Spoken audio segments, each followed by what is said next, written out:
वह कृतज्ञ नीच बुद्धि आत्महिंसक की गति में जाता है।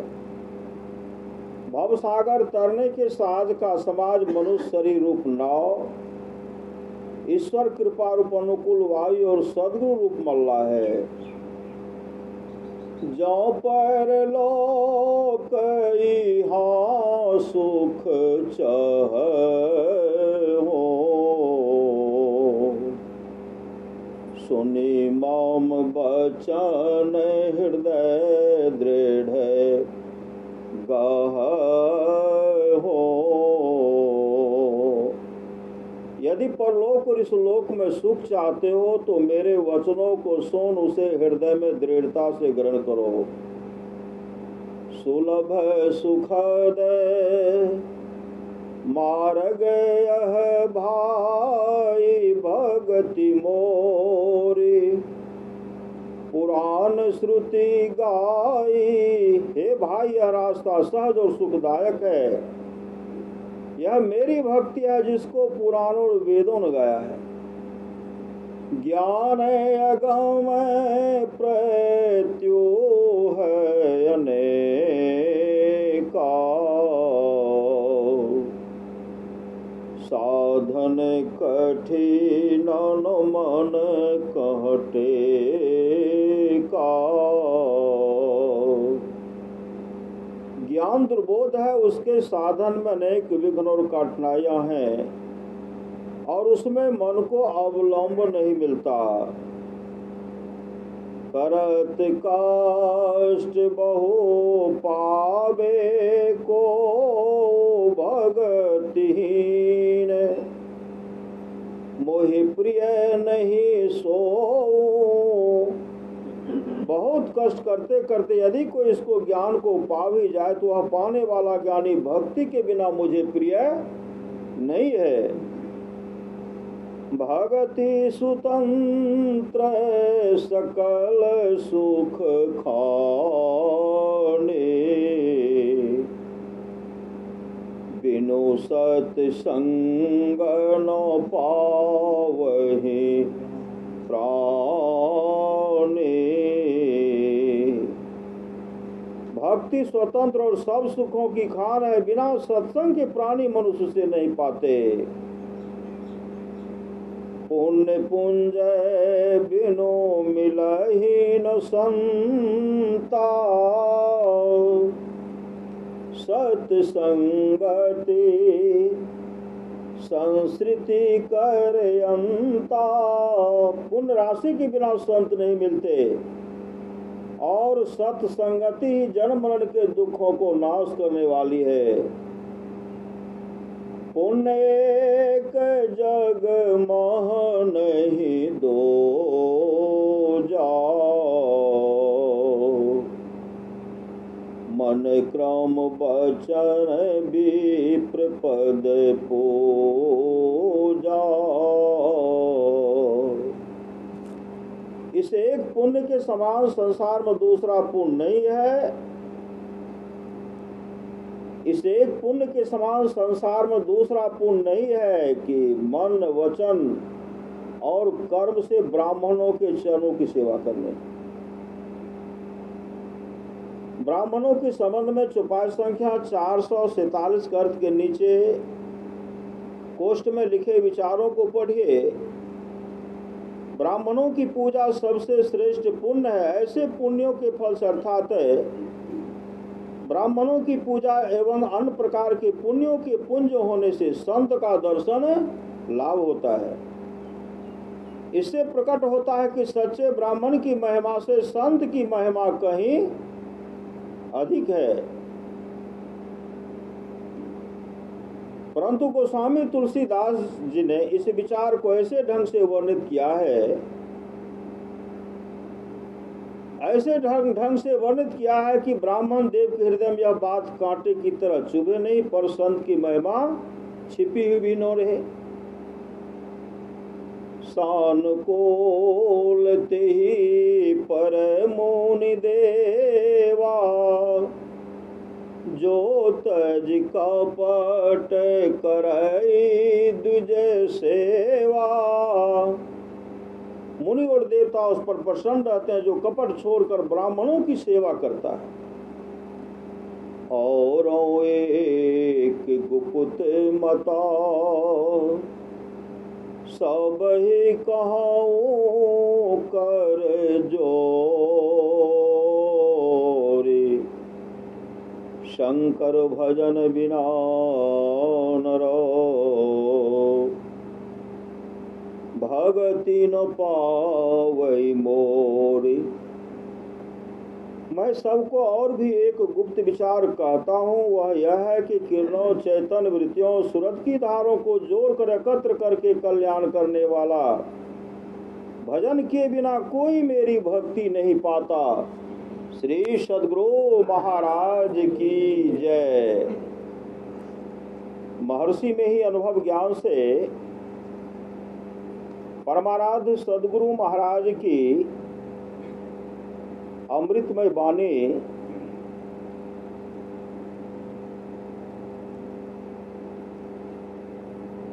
बिंदु पकड़ने की शक्ति आप में नहीं है, इसलिए नीचे गिर जाते हैं, लेकिन हिम्मत नहीं हारनी चाहिए। आवाज की बढ़ा बोलते, आवाज बढ़ावी हो।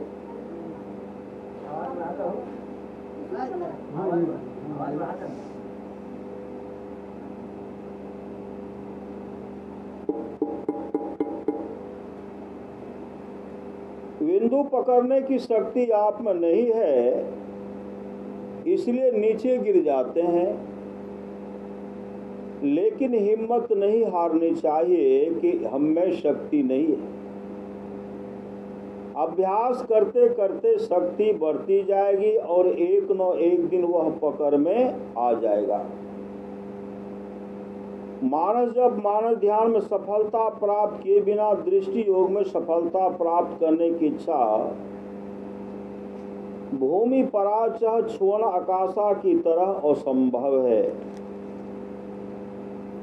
जब तक दृष्टि की दोनों धारें एक बिंदु पर नहीं आएगी, तब तक दृष्टि योग होगा नहीं। सुरत शब्द योग के अभ्यासी को साधन के आरंभ में अनेक प्रकार की ध्वनियां सुनने में आती हैं, पर सद्गुरु के कृपा पात्र सद्गुरु के बताए संकेत से उन ध्वन्यात्मक राम नाम की अभंग धार को परख कर चुन लेते हैं। मनुष्य शरीर साधनों का घर और मोक्ष का द्वार है। इसे पाकर जिसने यों ही गमा दिया, उसे बहुत जन्मों तक पछताना पड़ेगा और 84 का दुख भोगना पड़ेगा। इसलिए सचेत रहो। भिन्न भिन्न इष्टों को मानने वाले के भिन्न भिन्न इष्ट देव कहे जाते हैं। इन सब इष्टों के भिन्न भिन्न नाम रूप होने पर भी सबकी आत्मा अभिन्न ही है। किसी इष्ट देव के आत्म स्वरूप को प्राप्त कर लेने पर परम प्रभु सर्वेश्वर की प्राप्ति हो जाएगी, इसमें संदेह नहीं।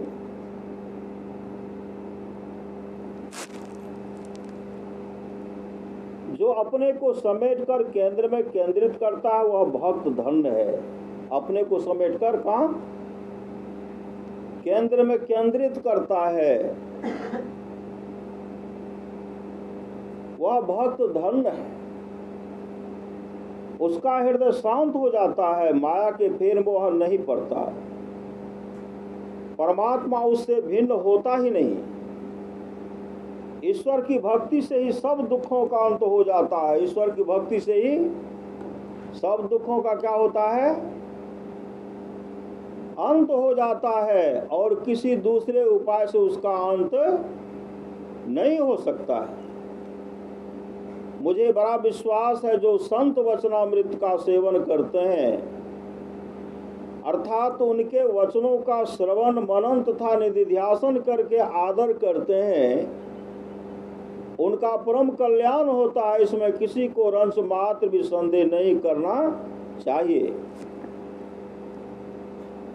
पातिव्रत धर्म का पालन कर नारी प्रचंड सबला हो जाती है।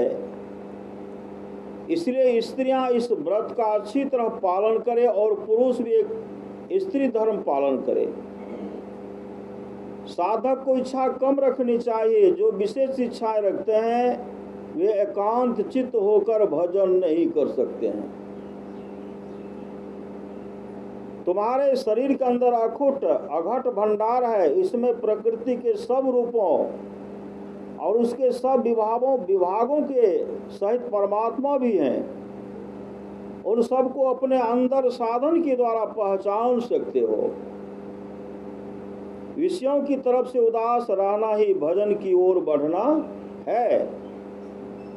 भिन्न भिन्न देवता और सब वरदान दे सकते हैं, किंतु यह वरदान मोक्ष नहीं दे सकते। और तरह का वरदान दे सकते हैं, लेकिन एक ऐसा वरदान है यह वरदान नहीं दे सकते। वह कौन वरदान है? किंतु यह वरदान है मोक्ष नहीं दे सकते। मोक्ष देना अथवा परमात्मा की प्राप्ति करा देना सिवा परमात्मा के कोई नहीं कर सकते। अगर दें तो संत ही दे सकते हैं, मतलब संत सदगुरु ही दे सकते हैं। ईश्वर देव पितर परिजन सो होत नो यह उपकार, यह मैं ही होबत गुरु से ही, गुरु की अमित बलिहार। सर्वक्षण गुरु मन जो में ही रहे हो, निश्चय निर्वाण हो संत सब कहे हो। ईश्वर सर्वत्र है, लेकिन शरीर इंद्रिय मन के आवरण में रहने के कारण उनका दर्शन नहीं होता है। बाहर में दर्शन नहीं होता, अंदर अंदर चलो, चलते चलते यह दर्शन होगा। हे लोगों, सुकर्म करो। वह सुकर्म क्या है? सबसे बड़ा सुकर्म है ईश्वर की भक्ति। सभी सुकर्म इसी में ठहरते हैं। ईश्वर की भक्ति को हटा दीजिए, सुकर्म का कहीं स्थान नहीं है। जब तक हृदय की शुद्धि नहीं होगी, चरित्र अच्छा नहीं होगा, हृदय की शुद्धि नहीं होगी। जो परम परमात्मा अत्यंत शुद्ध है, अंतः शुद्धि के बिना उनका दर्शन नहीं होगा।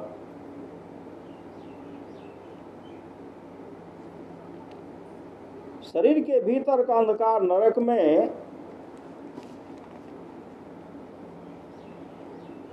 जाने की सीढ़ी है, प्रकाश स्वर्ग में जाने की सीढ़ी है। और शरीरस्थ ध्वन्यात्मक राम नाम व शब्द ब्रह्म सत्य नाम मोक्ष में जाने की सीढ़ी है। जो अपने मन रूप दर्पण पर से विषय ज्ञान रूप मल को साधनों द्वारा धोकर साफ कर डालेगा और दिव्य दृष्टि प्राप्त करेगा, वही राम रूप का दर्शन पावेगा। हम लोगों का जीवन मंदिर अपने सुकर्म या कुकर्म रूपी प्रतिदिन की ईंट से बनता है या बिगड़ता है। जो जैसा कार्य करता है उसका जीवन वैसा ही बन जाता है। इसलिए हम लोगों को भगवत भजन रूपी ईंटों से अपने जीवन मंदिर की दीवार का निर्माण करते जाना चाहिए। बोलिए प्रेम से श्री सद्गुरु महाराज की जय। किरण लो कहिए कुछ। अच्छा कुछ कहिए, नहीं कहिए, जरूरी सी